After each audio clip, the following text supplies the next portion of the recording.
ببینیم چی داریم اینجا. آهن برازه چیه؟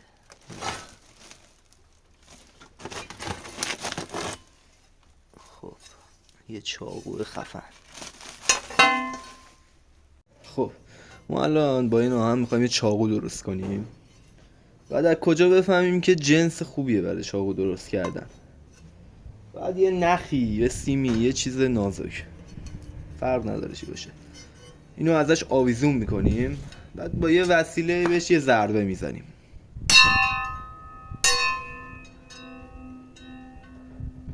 یه صدای طولانی مدت و یه سیگنالی تولید میکنه. این یعنی این فلزی که ما میخوایم با چاقو درست کنیم مناسبه. الان روی یه چی دیگه هم تست میکنیم. یه فلز خب چرت و پرت دیگه، اصلا به درد چاقو نمیخوره.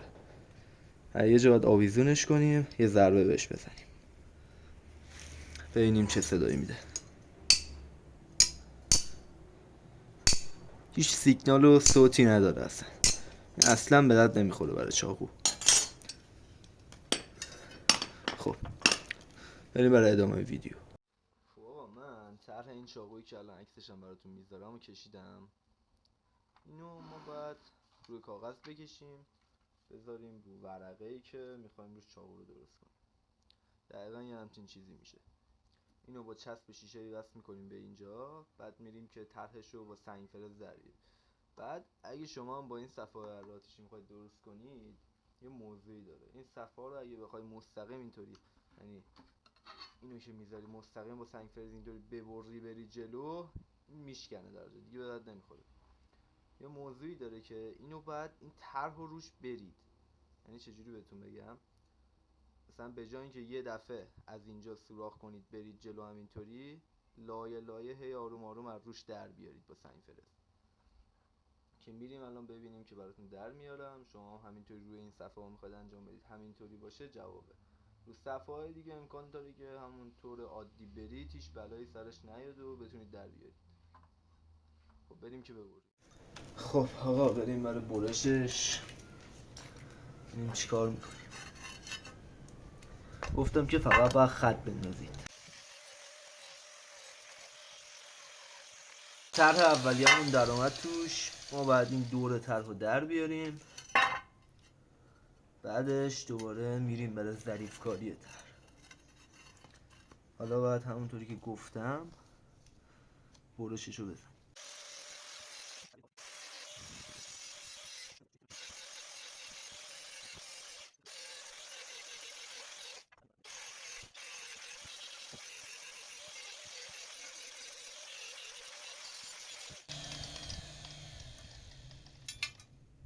یه تیکش شکست، ریده شد توش. اومدم اصلا یه تیکه رو این فشار بدم بشکنه. اینجا تا اینجا رفتم، این چرا باید اینجا بشکنه؟ نداره، یه کاریش میکنیم. خب حالا باید این تیکه اصلی رو بریم.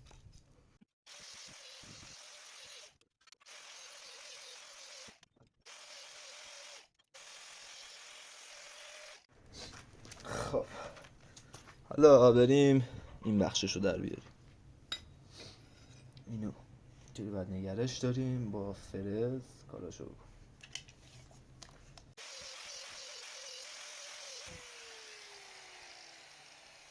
خب اینو چجوری درش بیاریم اینجا مهم، این کارم نباید خراب بشه. آها داغ بود.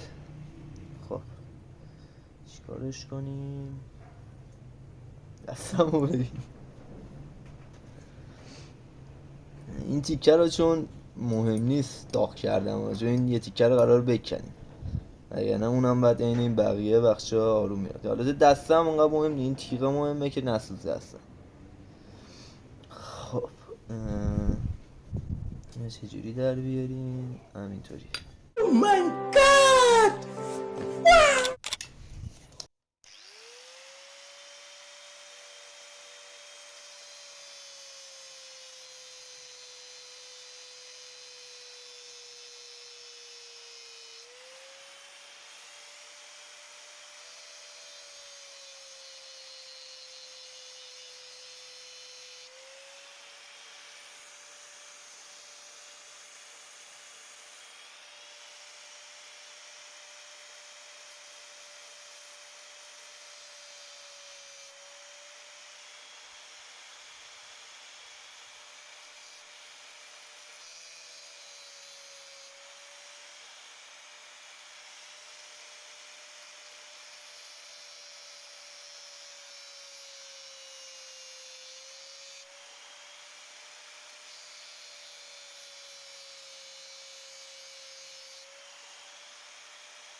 این قدرت این فرز ببینین یه تیکه به زور کنده میشه.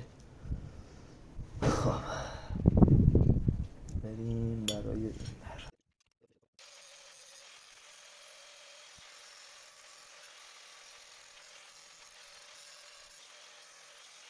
تقریبا یکم شکل اولیه کار در اومد، فقط این یه تیکهش خراب شد دیگه، شکست اون بالاش.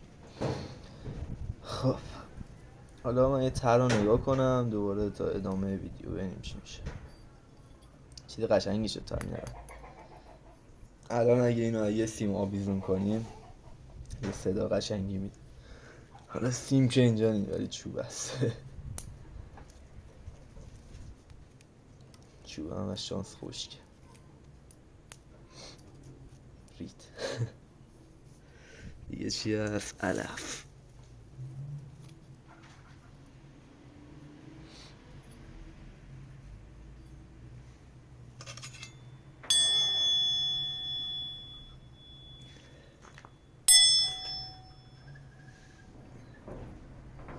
جنس آهن.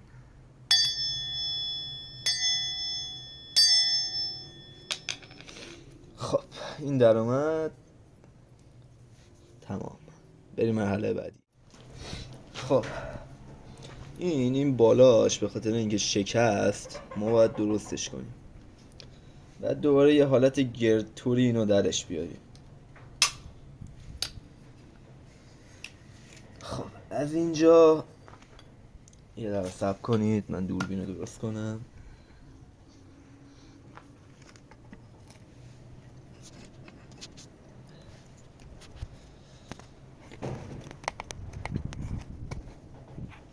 اینطوری بهتره. ما اینو باید یه حالت گرد از اینجا اینطوری بزنیم تا اینجا، این ورم یه هلال برعکس اینطوری که خوب بشه.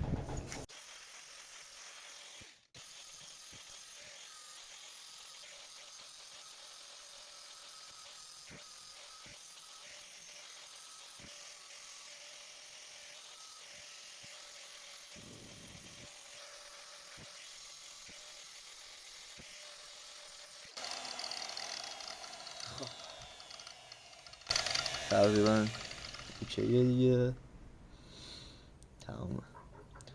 میمونه صیقلی کردنش، یعنی صافش کنیم، یه لبه خوشگل بهش بدی قشنگ تیز باشه، یه دسته براش درست کنیم.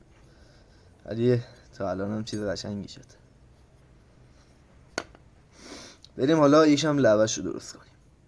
یه زاویه اینطوری باید بهش بدیم از دو طرف، اینطوری تیز باشه اینه تبر.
الان لبش تقریبا اوکیه ولی باید نازکتر بشه از سمت این بر. یعنی این ور اندازه رفتیم، این ور هم باید بیاییم یکم.